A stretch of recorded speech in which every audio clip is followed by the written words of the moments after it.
रिश्ते बहुत हैं, पर सास बहू ननंद भाभी ही क्यों बदनाम है। देव अपनी माँ का लाडला बेटा था। 4 बहनों में इकलौता था। सब देव का बहुत ख्याल रखते थे। बहनें बड़ी थीं, सबकी शादी हो गई थी, लेकिन देव को अकेले अपनी ससुराल तक नहीं आने देती थी। कहीं रास्ते में मेरे भाई को कुछ हो ना जाए। नौकर चाकर सब लगे थे, देव को कहीं जाने नहीं देते थे। एक दिन देव के जीजाजी आए और बाइक की चाबी टेबल पर रखकर अंदर सासू माँ के पास बैठकर कुछ बातें करने लगे। तब तक देव बाइक उठाया और अपनी बहन के घर चला गया। वहाँ पहुँचा तो बहन मीनाक्षी से उसकी सास और ननंद में कुछ बात बहस चल रही थी। यह देख देव अचंभित रह गया कि दीदी तो कभी बुराई नहीं करती अपनी सास और ननंद की, फिर यह आज क्या देख रहा हूँ। देव को देख सब लोग चुप हो गए और अपने अपने काम में लग गए। मीनाक्षी ने चाय बनाया और पानी सब दी। पूछने लगी कि आज तुम यहाँ कैसे, किसके साथ आए हो। नहीं दीदी, अकेला आया हूँ। तुम्हारे पतिदेव मेरी माँ से कुछ बात करने लगे, उनकी बाइक लेकर मैं तुम्हारे पास आ गया।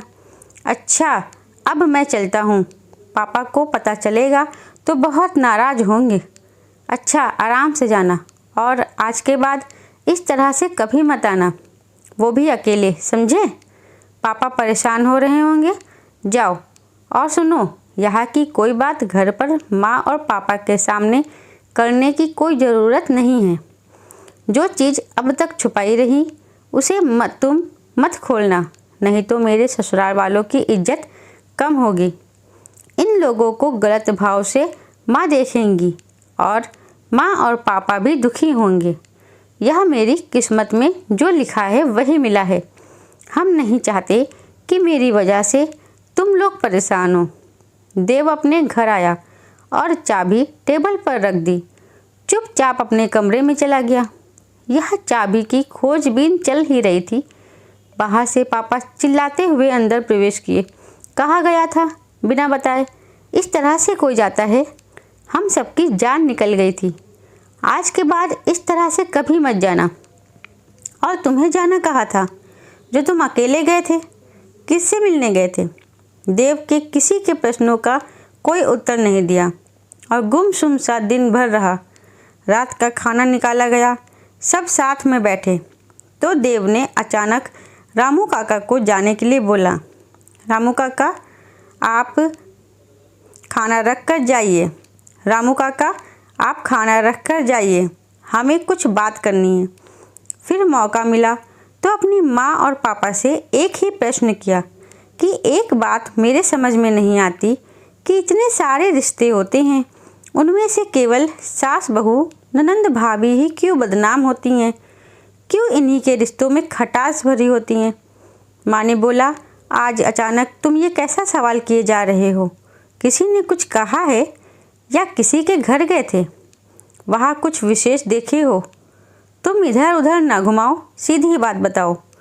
फिर देव ने बोला, पापा, आपने कभी अपनी बेटियों से पूछा कि बेटा तुम्हें कोई कष्ट तो नहीं है?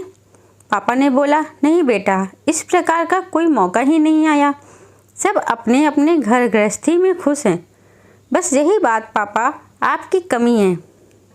आज आपको कुछ सच्चाई बताने जा रहा हूँ। जो दिखता है वैसा बिल्कुल भी नहीं होता है। मीनाक्षी दीदी के घर अचानक उन्हीं की बाइक लेकर पहुँच गया। वह दीदी से उनकी सास और ननंद दोनों लड़ रही थी। मुझे देखते ही चुप हो गई। जिस तरह से आज दीदी के साथ हो रहा है, कल को मेरी शादी होगी तो यहाँ भी वही सब चलेगा। हो सकता है मेरी पत्नी दीदी की तरह ना हो, वहाँ जाकर आप सबकी मेरी बदनामी करे। पापा जी ने बेटे को समझाया, बेटा, कोई भी रिश्ता हो जहाँ परिवार की इज्जत और सम्मान नहीं होता, वहाँ पर हर एक रिश्ता बदनाम होता है। बस फ़र्क सास बहू ननंद भाभी में है कि ये दोनों एक दूसरे को नीचा दिखाने के चक्कर में जब तब पड़ जाती हैं, तब यह रिश्ता बदनाम हो जाता है। और कई घरों में यही सास बहू ननंद भाभी का रिश्ता दोस्ती की मिसाल बनी है। हम सब उसके घर के मामले में ना पड़े तो बेहतर होगा। आज तक मीनाक्षी ने जैसे संभाला है, मुझे पता है आगे भी बहुत ही बारीकी और प्यार से निभा लेगी।